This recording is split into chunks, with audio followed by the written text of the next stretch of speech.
Assalamualaikum warahmatullahi wabarakatuh. Bismillahirrahmanirrahim. Ashhadu an la ilaha illallah wa ashhadu anna Muhammadur Rasulullah. Allahumma salli ala sayyidina Muhammad wa ala ali sayyidina Muhammad. Rabbi shrah li sadri wa yassir li amri wahlul 'uqdatam min lisani yafqahu qawli. Amin. Bismillahirrahmanirrahim. Salam hormatku, salam ta'zimku buat para jamaah uripi Allah dimanapun Anda berada.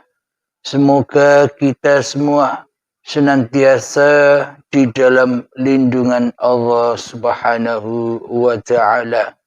Amin ya rabbal alamin. Bismillahirrahmanirrahim. Salam subuh yang indah. Di subuh yang indah ini kita akan mengkaji dengan judul Salat di Langit. Shadaqallahul azim. Bagaimanakah makna dari salat di langit itu? Maknanya adalah sesuai dengan apa yang sudah diperjalankan oleh Allah kepada baginda Rasulullah sallallahu alaihi wasallam di dalam surat Al-Isra, yakni Subhanalladzi asra bi'abdihi laylan minal masjidil harami ilal masjidil aqsa alladzi barakna haulahu linuriyahu min ayatina. Subhanalladzi asra bi'abdihi. Maha suci Allah yang telah memperjalankan hambanya. Jadi bukan Kanjeng Nabi Muhammad saja yang diperjalankan. Bukan Kanjeng Nabi Muhammad saja sebagai hamba Allah. Seluruh manusia itu juga hamba Allah. Seluruh manusia itu pun juga diperjalankan Allah. Seluruh manusia itu pun juga diciptakan Allah. Seluruh manusia itu juga dikuasai Allah. Seluruh manusia itu juga dikasihi Allah. Seluruh manusia itu juga dipelihara Allah. Seluruh manusia itu juga dicukupi oleh Allah. Seluruh manusia itu juga dikasih sayangi oleh Allah, termasuk diri kita sendiri. Alhamdulillahirabbil alamin. Jadi junjungan kita Nabi besar Muhammad sallallahu alaihi wasallam itu adalah sebuah contoh tauladan, suri tauladan untuk kita semua, untuk seluruh manusia, agar manusia kembali kepada Muhammadnya, agar manusia kembali kepada hakikat diri sejati manusianya yang gaib, sejati diri manusianya yang mati, sejati diri manusianya yang tidak punya wujud, sejati diri manusianya yang tidak punya kekuasaan sedikit pun terhadap dirinya sendiri. Jadi Kanjeng Nabi Muhammad contoh suri tauladan agar manusia kembali kepada hakikat sejati diri manusianya. Maka dari itu dicontohkan kepada baginda Rasulullah sallallahu alaihi wasallam bahwa Kanjeng Nabi Muhammad tak punya perjalanan apapun, tak punya gerakan apapun, tak punya wujud apapun, tak punya hidup apapun, tak punya kekuasaan apapun kecuali wujudullah, kecuali uripe Allah yang bertajalli kepada Muhammad Rasulullah. Hidupnya Allah, uripe Allah bertajalli kepada Muhammad Rasulullah. Kuasa Allah bertajalli kepada Muhammad Rasulullah. Jadi tentunya kita wajib seluruh manusia berkiblat kepada perjalanan junjungan kita Kanjeng Nabi Muhammad sallallahu alaihi wasallam. Perjalanan tentang apanya? Kalau perjalanan tentang zahirnya ya tidak mungkin, karena kiblat zahir Kanjeng Nabi Muhammad sudah tak ada lagi. Wujud zahirnya sudah wafat. Maknanya apa yang dikiblati? Yang dikiblati adalah wujud batinnya. Maknanya hidup yang menghidupi Kanjeng Nabi Muhammad itulah yang wajib kita kiblati. Hidup yang menghidupi Kanjeng Nabi Muhammad sebagai contoh suri tauladan untuk seluruh manusia itulah yang wajib kita ikuti. Maknanya imannya, maknanya hakikatnya, bukan ngikut syariatnya. Kalau syariatnya Allah memerankan masing-masing diri manusianya. Allah qiyamuhu binafsihi. Allah berkuasa untuk memperjalankan masing-masing diri manusianya. Masing-masing manusia punya syariat-syariatullah. Maknanya tidak sama manusia itu perannya. Jadi meskipun perannya tidak sama, ada orang Arab, ada orang Indonesia, ada orang Alaska, ada orang Brunei, ada orang Malaysia, ada orang Singapura. Semua peran-peran itu secara syariatnya ya berbeda-beda. Ada agama Islam, ada agama Nasrani, ada agama Yahudi, ada agama Sabi'in. Dan semua agama itu syariatnya berbeda-beda.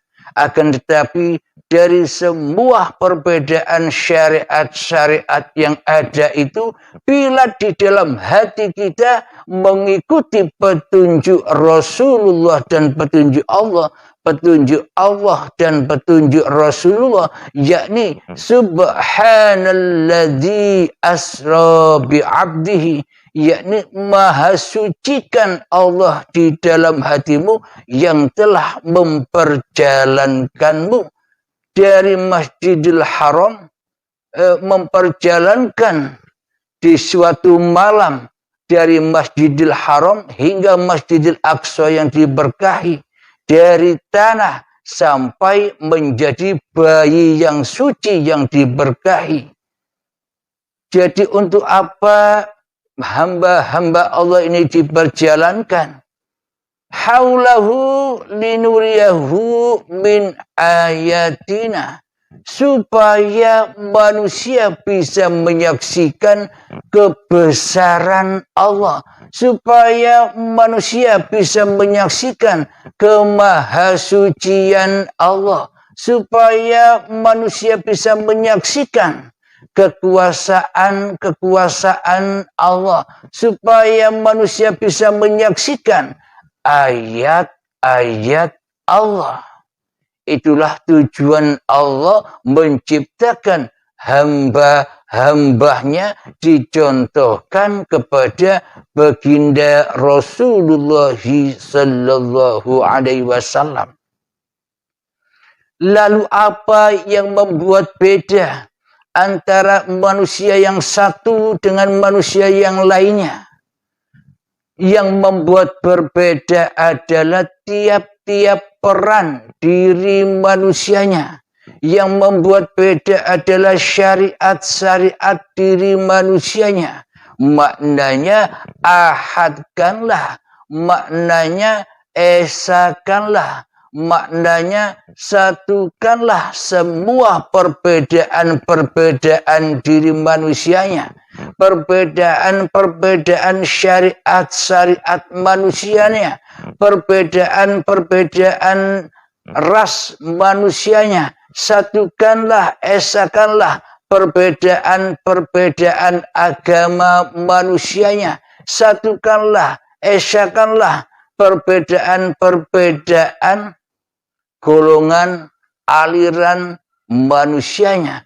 Dengan apa disatukan, dengan apa diahadkan, dan disatukan dengan uripe Allah.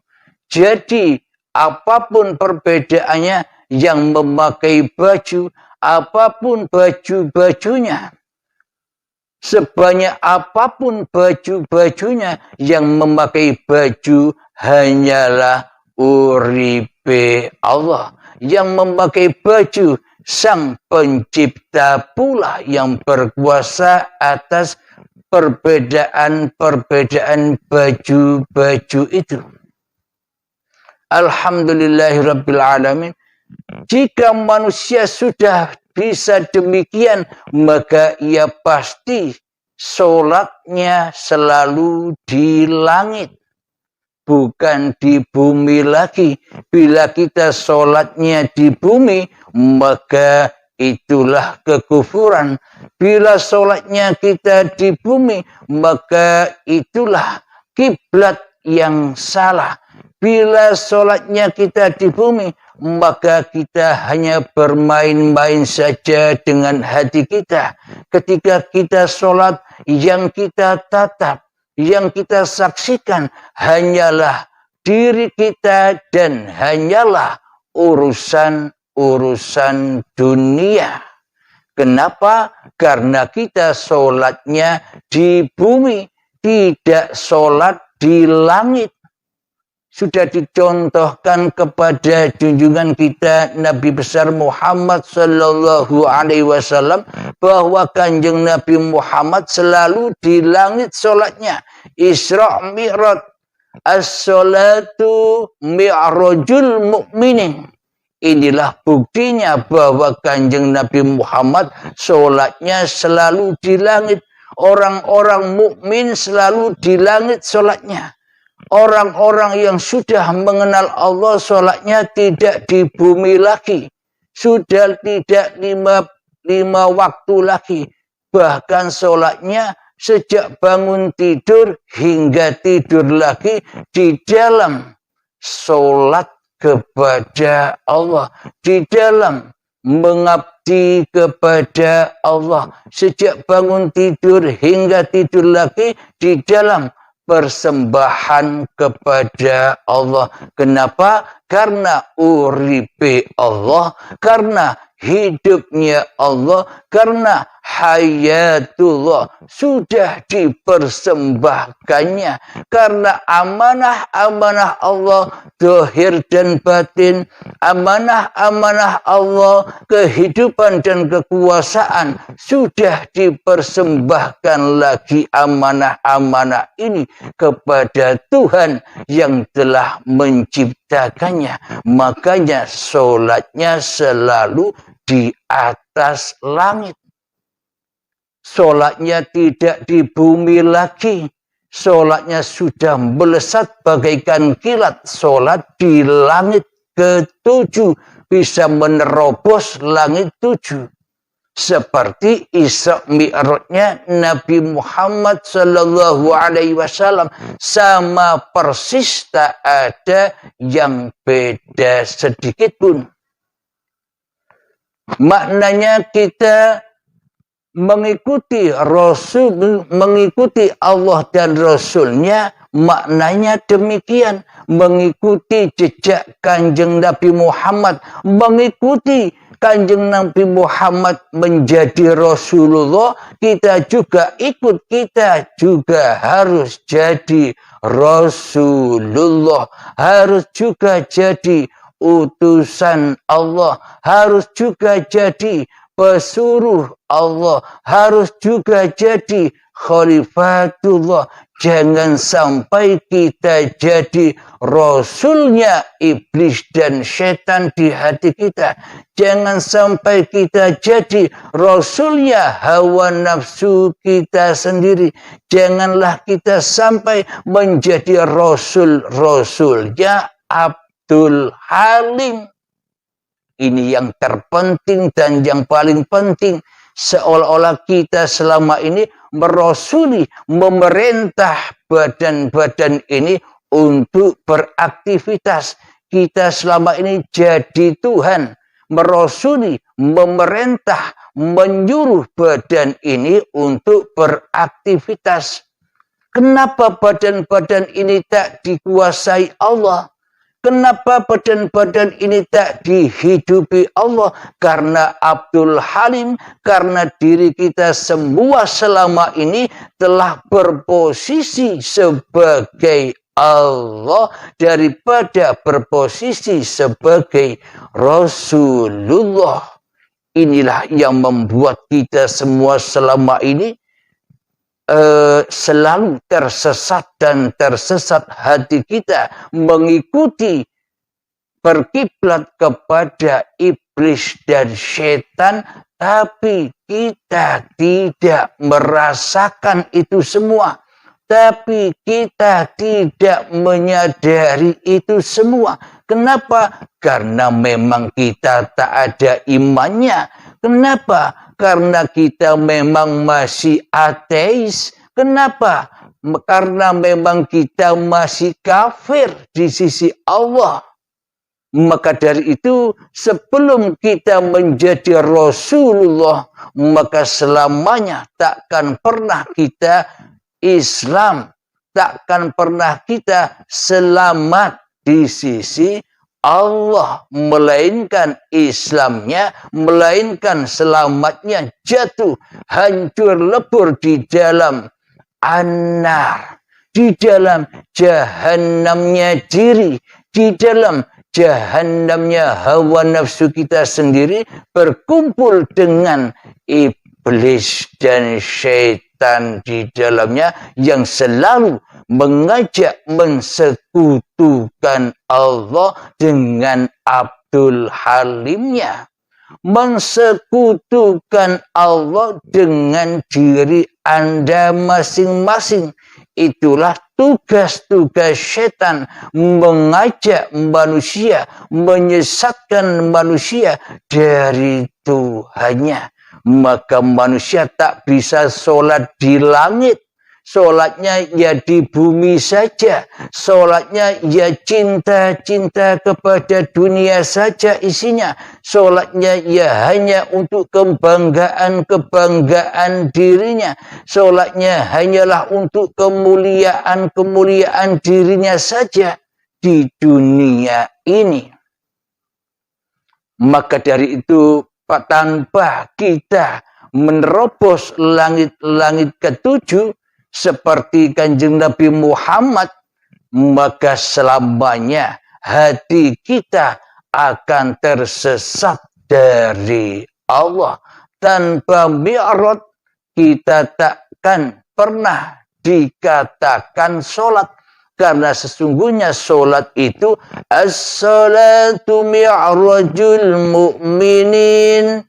Sholatnya orang-orang mukmin itu adalah ketika manusianya mi'raj, ketika manusianya tajalli, ketika manusianya dunung, ketika manusianya mijil, ketika manusianya mengheningkan cipta-cipta diri manusianya, ketika manusianya sudah roji'un kepada Tuhan yang menciptakannya, roji'un kepada Tuhan yang telah mempergerakkannya, roji'un kepada Tuhan yang telah mengkuasainya, roji'un kepada Tuhan yang telah menghidupinya. Itulah yang dikatakan tajalli, mi'raj, dunung, wusul, mijil, mengheningkan cipta-cipta diri manusianya, dan muncullah ayat-ayat Allah. Itulah tujuan seluruh manusia diciptakan, agar bisa menyaksikan ayat-ayatnya Allah. Lihaulahu linuriyahu min ayatina. Alhamdulillahirabbil alamin. Lalu bagaimanakah caranya agar kita bisa melesat menembus 7 langit itu, agar kita bisa sholat di langit, agar kita bisa mi'raj ke langit, agar kita bisa tajalli ke langit, agar kita bisa wusul ke langit, agar kita bisa dunung ke langit, agar kita bisa mijil ke langit, sesuai apa yang sudah dicontohkan kepada baginda Rasulullah sallallahu alaihi wasallam. Alhamdulillah, mohon maaf. Saya minum dulu.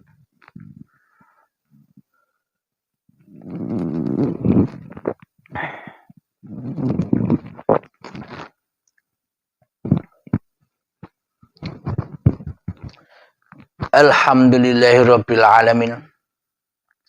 Lalu bagaimanakah caranya untuk belajar itu semua?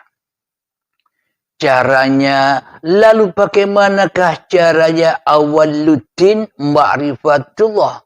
Awal suatu agama, yakni harus mengenal Allah, harus tahu Allah, harus mengenal siapa yang disembah, harus tahu kepada siapa kita harus menyembah.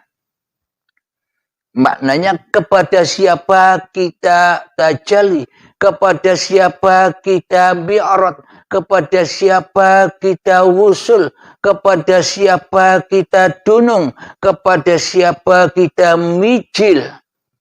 Selama ini kita tajallinya, selama ini kita mi'rajnya, selama ini kita wusulnya, selama ini kita dunungnya, selama ini kita mijilnya kan kepada syaitan yang terkutuk daripada kepada Allah, bukan?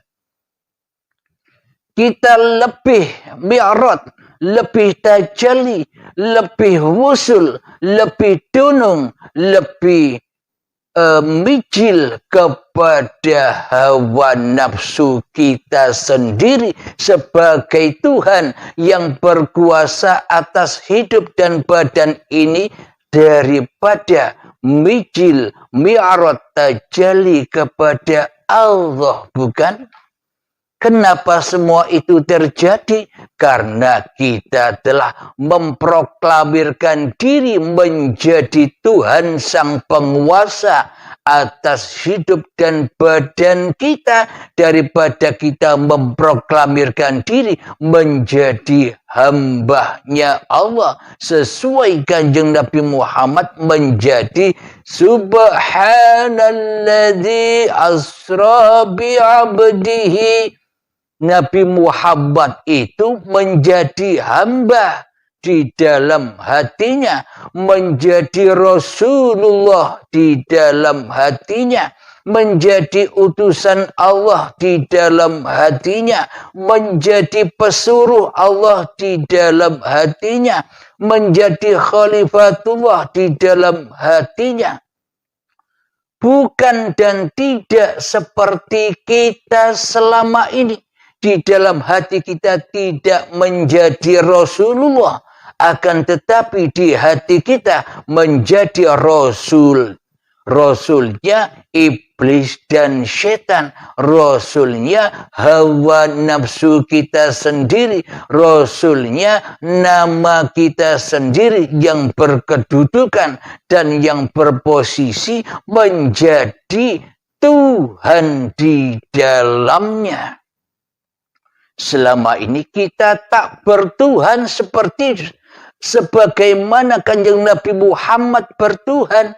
Beda sekali iman dan akidah kita terhadap Allah bila dibandingkan iman dan akidah Muhammad Rasulullah sangat amat jauh sekali. Nabi Muhammad menjadi hamba Allah, kita selama ini malah Allah yang dijadikan hamba. Kita yang jadi Tuhan, Allahnya jadi hamba. Kita yang jadi Tuhan, Allahnya jadi babu. Kita yang jadi Tuhan, Allahnya jadi budak selama ini. Kita jadikan babu Allah, kita jadikan budak Allah sesuai dengan keinginan-keinginan hawa nafsu kita sendiri ketika kita berdoa itu. Di dalam hati kita, kita lebih berposisi sebagai Sang Khalik. Allah kita jadikan makhluk. Selama ini kita tidak menyadari itu. Selama ini kita tidak sadar akan kesalahan-kesalahan itu. Karena selama ini kita ditutupi iman kita. Kita dibelenggu pemikiran dan perasaan kita. Kita dibelenggu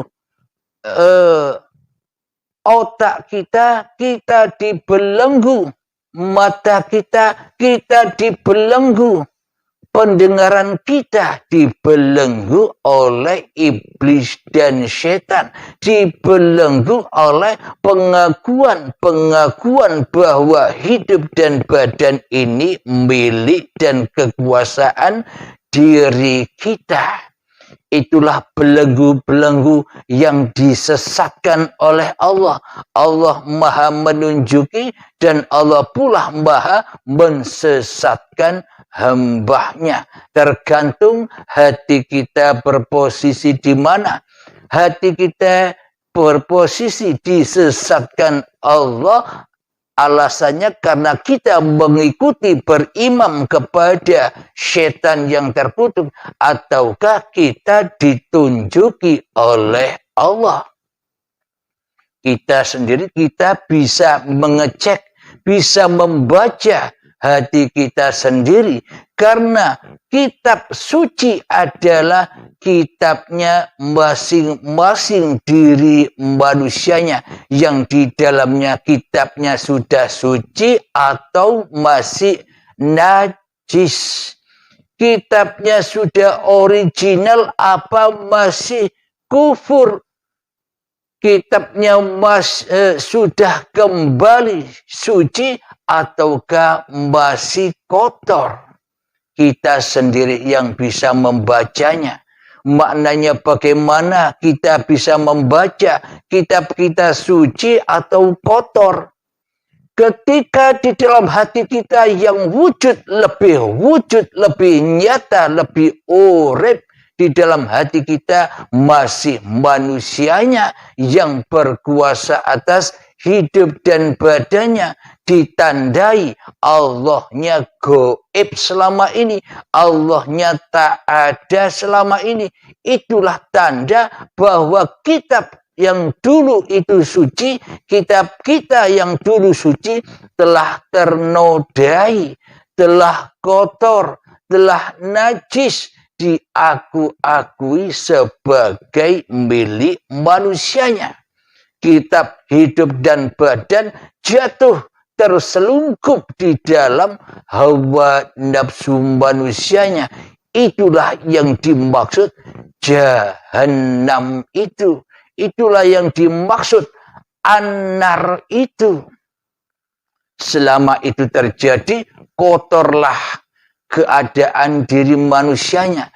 Bila keadaannya kotor, tentu syahadatnya kotor, tentu sholatnya kotor, tentu zakatnya kotor, tentu puasanya kotor, tentu hajinya kotor, tentu sholawatnya kotor, tentu zikirannya kotor, tentu sholat tahajudnya kotor, tentu sholat duhanya kotor, tentu perbuatan-perbuatan baiknya yang disangka baik bagi dirinya semuanya serba kotor. Kenapa? Karena yang jadi Tuhan adalah yang kotor. Maknanya ketika yang wujud yang nyata di dalam dada kita masih diri kita, semuanya perbuatan apapun yang kita perbuat akan meracuni diri kita sendiri, sehingga kita merasa bangga atas itu semua, kita merasa mulia atas itu semua. Itulah tanda-tanda racun telah membelenggu, racun telah beredar, meracuni diri kita, membunuh diri kita sendiri tanpa kita sadari selama ini. Lalu bagaimana caranya agar aku bisa mi'raj kepada Allah, agar aku bisa kembali kepada Allah? Bagaimana caranya agar aku bisa sholat di langit? Bagaimana caranya, tahapan-tahapannya menembus langit-langit 7 itu, agar aku bisa sholat di depan Allah, di depan Baitullah. Ini ada kaitannya dengan ibadah haji. Bila di dalam hati kita ingkar kepada Allah, meskipun ribuan haji yang kita lakukan, semuanya racun yang bakal meracuni hati kita. Kita merasa bangga dengan amal-amal kita. Itulah racun itu. Jadi makna sholat yang khusyuk dan yang lalai itu bagaimana? Sholat yang khusyuk itu adalah manusianya sudah tak merasa berkuasa lagi atas sholatnya. Manusia sudah tak merasa bisa bersyahadat lagi atas dirinya. Manusia yang tak merasa bisa berzakat lagi bagi dirinya. Manusia yang sudah tak merasa bisa berpuasa lagi bagi dirinya. Manusia yang sudah tak merasa bisa berhaji sendiri di hatinya. Itulah cara syahadat, itulah cara sholat, itulah cara zakat, itulah cara puasa, itulah cara haji di atas langit. Syahadatnya di atas langit, sholatnya di atas langit, zakatnya di atas langit, puasanya sudah di atas langit, hajinya pun juga di atas langit. Bagaimanakah caranya semua itu kita lakukan? Kita lakukan, kembalikan dulu. Maknanya terobos dulu langit-langit yang memenjarakan kita. Langit-langit yang membelenggu kita. Langit-langit yang menahan kita hingga kita tak bisa pergi, tak bisa kembali kepada Allah. Apakah langit-langit itu? Langit-langit itu adalah man arafa nafsahu faqad arafa rabbahu. Barang siapa mengenal hakikat diri manusianya, siapakah diri manusiamu, diciptakan oleh siapa diri manusiamu, diperjalankan siapa diri manusiamu, dikuasai siapa diri manusiamu, dikasih sayangi siapa diri manusiamu, dicukupi siapa diri manusiamu, dijaga siapa diri manusiamu, dipelihara siapa diri manusiamu. Bila kita menyadari man arafa nafsahu, bahwa yang berkuasa atas diri manusia kita hanyalah Allah, bukan diri manusia kita, maka faqad arafa rabbahu, maka kenallah hamba kepada Tuhannya bila hamba sudah mengenal hakikat diri manusianya yang gaib, diri manusianya yang tak wujud, diri manusianya yang tak kuasa sedikit pun walau sebiji darah, maka semua linapsi manusianya bakal lillahi ta'ala. Kalau kita tidak mengenal Allah, kalau Allahnya masih gaib, Allahnya tidak wujud, maka buat apa kita nyembah Allah bila Allahnya tak ada di hati kita? Bila Allahnya gaib bagi kita, buat apa kita nyembah Allah? Padahal aplikasi yang kita lakukan selama ini bukan nyembah Allah, tapi nyembah hawa nafsu kita sendiri. Langit-langitnya Allah sudah kita rampas, sehingga kita tidak bisa menerobos mi'raj kepada Allah, karena langit-langitnya Allah sudah kita rampas sebagai langit diri kita. Alam semesta sudah kita rampas sebagai hak milik diri manusia kita. Apakah langit-langit Allah yang selama ini kita rampas sehingga membelenggu hati kita jumpa dengan Allah, sehingga membelenggu hati kita untuk menghadap kepada Allah? Jadi langitnya Allah yang sudah diambil alih oleh manusianya adalah di dalam sifatnya Allah kudrat. Kuasanya Allah sudah kita ambil alih sebagai kuasa manusianya. Iradah, kehendak Allah sudah kita ambil alih sebagai kehendak diri manusia kita. Langit ilmu, ilmunya Allah, pengetahuannya Allah sudah kita ambil alih sebagai pengetahuan diri manusianya. Langitnya Allah hayat, uripe Allah sudah kita akui sebagai urip hidup manusianya. Langitnya Allah sama, mendengar, sudah kita rampas menjadi pendengaran kita.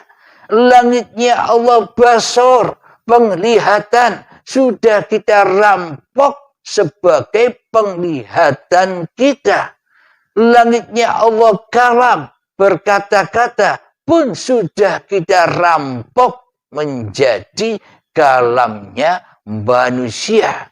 Lalu bagaimana mungkin kita bisa sholat di langit, sementara yang mensinggasanai langit-langit yang sudah kita rampok selama ini adalah Tuhannya adalah iblis dan syaitan. Yang ada di aras langit 7 kita selama ini adalah nama kita sendiri, mi'raj kita, tajalli kita, wusul kita, dunung kita, mijil kita selama ini ketemu hawa nafsu setelah menerobos langit-langit kudrat, iradah, ilmu, hayat, sama, basar, ketemu hawa nafsu kita sendiri, ketemu neraka berkumpul dengan iblis dan syaitan. Bagaimana mungkin kita bisa sholat di langit sementara langit masih kita akui sebagai langitnya manusia? Lalu bagaimanakah caranya kita bisa sholat di langit? Maka pulanglah kepada Tuhanmu yang telah menciptakanmu. Pulangkanlah semuanya. Hidup dan badan ini bukan haknya manusia. Bukan gelarnya manusia. Bukan ciptaan manusia. Bukan buatan manusia. Kembalikan dengan rela dan ridho. Irji'i ila rabbiki radiyatan mardiyah. Pulangkanlah, raji'unkanlah apa-apa yang bukan hakmu. Raji'unkanlah, pulangkanlah amanah-amanah yang kau emban selama ini. Hidup dan badan, serta apapun yang berlaku di antara hidup dan badan itu, semua bukan hak milikmu. Tapi selama ini kita menjadi Tuhan di dalamnya. Kita sholat, kita ibadah, kita berlaku, berbuat, berafal selama ini menuju berkiblat kepada hawa nafsu kita sendiri daripada berkiblat kepada Allah, Sang Pencipta manusia. Karena kita belum rela, karena kita belum ridho, karena kita belum mempersembahkan bahwa hidup dan badan kita ini sesungguhnya dohir batinnya Allah. Di dalam hati kita tak terima, tak rela, tak ridho bila manusia kita, bila Abdul Halim ini tak ada, bila Abdul Halim ini goib, bila Abdul Halim ini tak kuasa, bila Abdul Halim ini tak punya kehendak, bila Abdul Halim ini tak punya ilmu, bila Abdul Halim ini tak punya urip, bila Abdul Halim ini tak punya pendengaran, bila Abdul Halim ini tak punya penglihatan, bila Abdul Halim ini tak punya kata-kata atau kalam-kalam. Selama ini kita atau Abdul Halim kan tak pernah rela dan tak pernah ridho bila Abdul Halimnya tak ada. Yang ada hanya Allah saja. Selama ini hati kita kan begitu. Bila Allahnya yang goib, maka Abdul Halimnya lah yang wujud. Bila Halimnya yang hidup, maka Allahnya mati. Bila Halimnya yang berkuasa, maka Allahnya tak punya kuasa sedikit pun atas Abdul Halimnya. Bila Halimnya merasa berilmu tinggi, maka Allahnya bodoh. Bila Abdul Halimnya merasa bisa mendengar, berarti Allahnya tuli. Bila Abdul Halim merasa bisa melihat, berarti Allahnya buta. Bila Abdul Halimnya yang merasa bisa berkalam-kalam, berarti Allahnya bisu. Mohon maaf.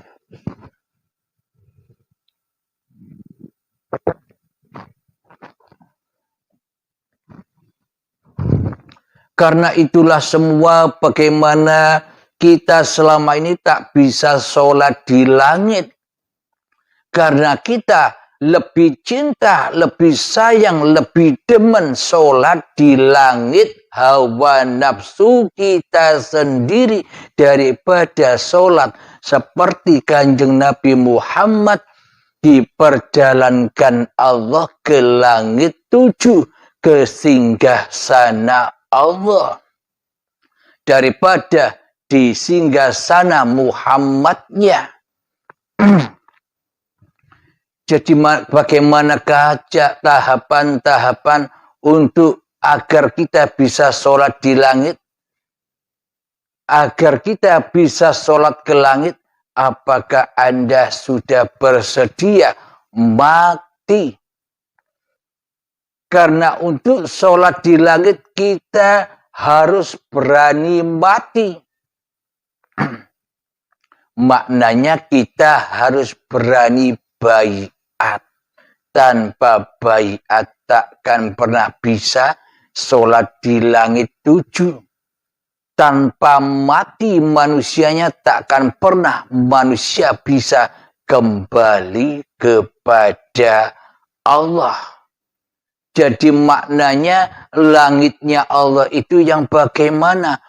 Kudrat, iradat, ilmu, hayat, sama, basur, kalam, persembahkan kembali dengan rela, persembahkan kembali dengan ridho kepada bahwa kudrat, iradat, ilmu, hayat, sama, basur, kalam, bahwa kuasa, kehendak, pengetahuan, hidup, pendengaran, penglihatan, dan berkata-kata ini hanyalah milik uripe Allah ketika kita sudah berani mati, berani berbaiat.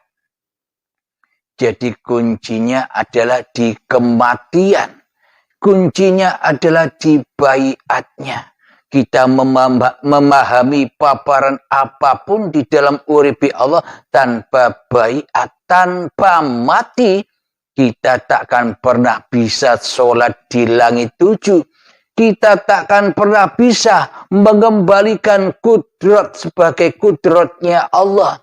Kuasa sebagai kuasanya Allah. Saat itulah kita bisa menembus. Setelah mati kita diperjalankan pulang rojiun kepada Allah. Menembus langit yang pertama.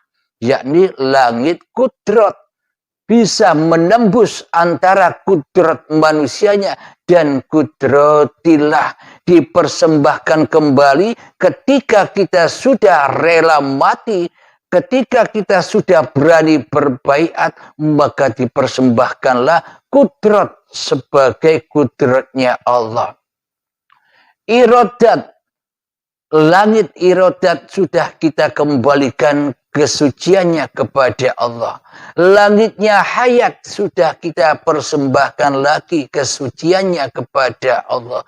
Langitnya hayat uripe Allah sudah kita persembahkan kesuciannya kepada Allah.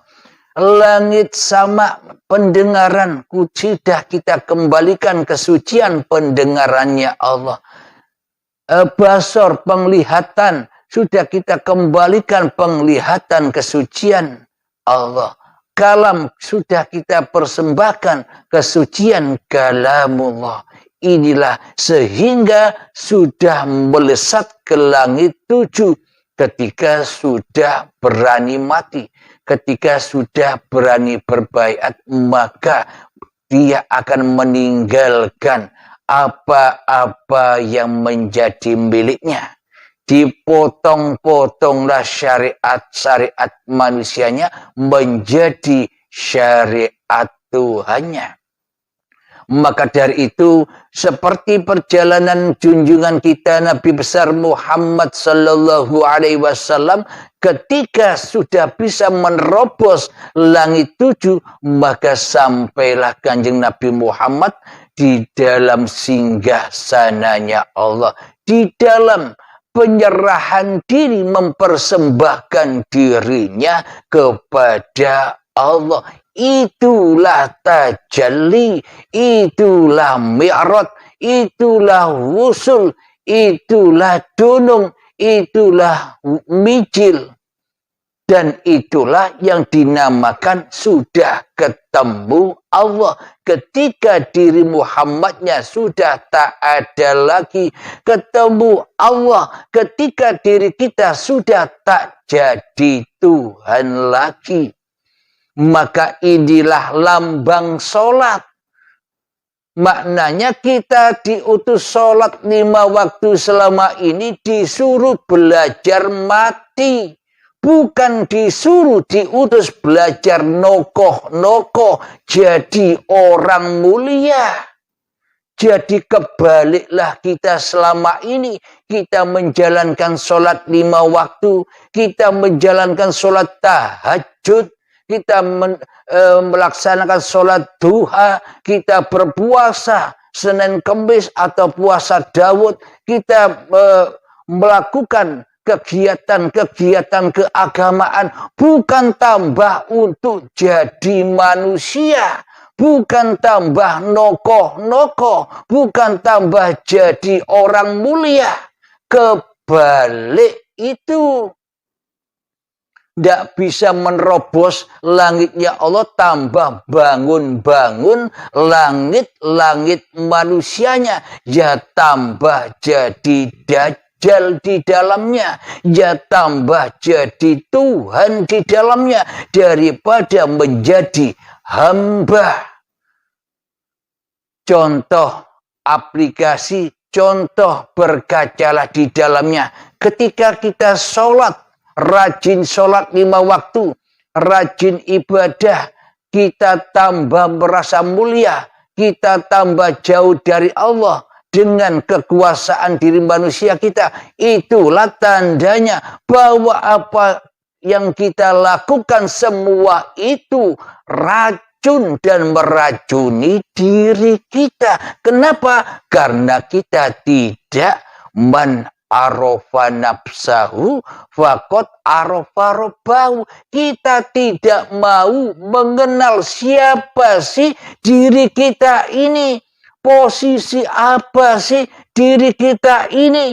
Kita hanya ingin jadi Tuhan atas diri kita daripada menyembah, daripada menjadi Rasulullah diri kitanya. Inilah makna sholat di langit itu.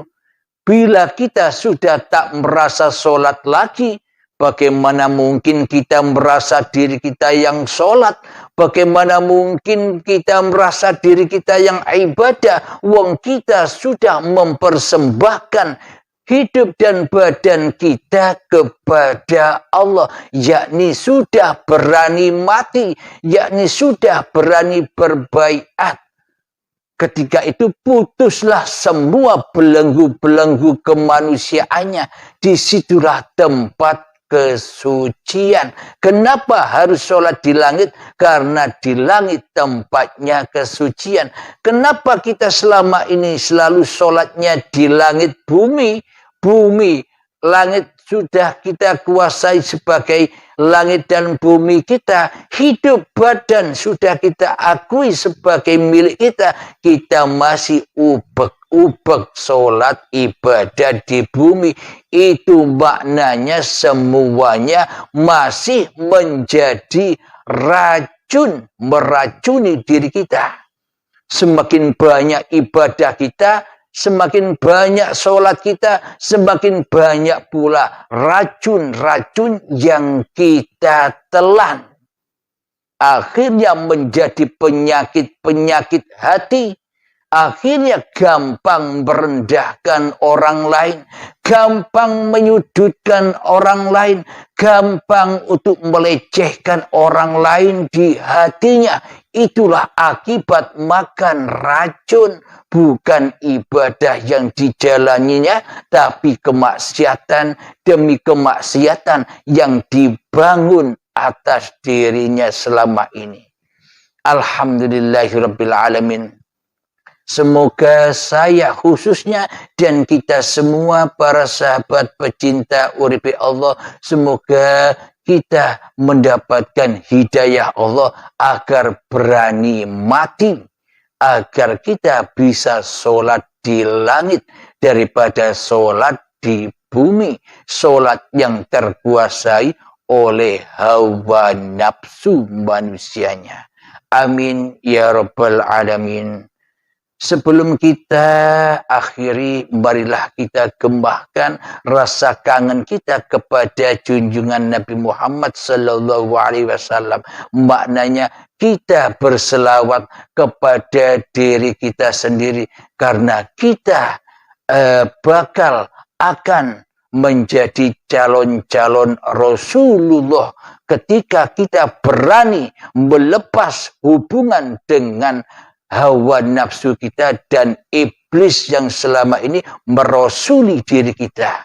Maka kemahkan Allahumma salli ala sayyidina Muhammad wa asghil lidh-dhalimin bil-dhalimin. Allahumma salli ala sayyidina Muhammad wa asghil lidh-dhalimin bil-dhalimin. وأخرجنا من بينهم سالمين وعلى آله وصحبه أجمعين ربنا آتنا في الدنيا حسنة وفي الآخرة حسنة وقنا عذاب النار آخر كلام Assalamualaikum warahmatullahi wabarakatuh.